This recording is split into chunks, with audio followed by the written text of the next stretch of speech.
ముఖ్యంగా మహిళా దినోత్సవ సందర్భంగా డిప్యూటీ సీఎం పవన్ కళ్యాణ్ గారిని ఒక 2 క్వశ్చన్లు అడగాలనుకుంటున్నాను. పవన్ కళ్యాణ్ గారు గత 5 సంవత్సరాలు ఊగిపోయి అరుస్తూ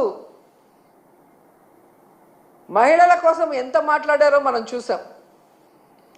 ఈ రాష్ట్రంలో జగనన్న ప్రభుత్వంలో 30,000 మంది మహిళలు అక్రమ రవాణా అయ్యారు, కేంద్ర నిఘా వర్గాలు చెప్పాయి అని చెప్పి పవన్ కళ్యాణ్ గారు మాట్లాడారు.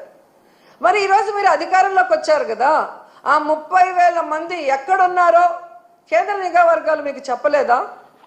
వాళ్ళని ఇంటికి తీసుకొచ్చి వదిలిపెట్టడానికి మీ ప్రభుత్వం ఏం ప్రణాళికలు చేపట్టిందో ఇంతవరకు ఏ రోజు డిస్కషన్ చేయలేదే. అంటే నీ రాజకీయం కోసం ఆడబిడ్డలను ఉపయోగించి అబద్ధపు ప్రచారం చేస్తూ జగనన్న మీద విషం చిమ్మాలనుకోవటం ఈ రాష్ట్రంలో ఉన్న మహిళలందరూ కూడా గుర్తిస్తున్నారని కూడా ఈ సందర్భంగా తెలియజేసుకుంటున్నారు.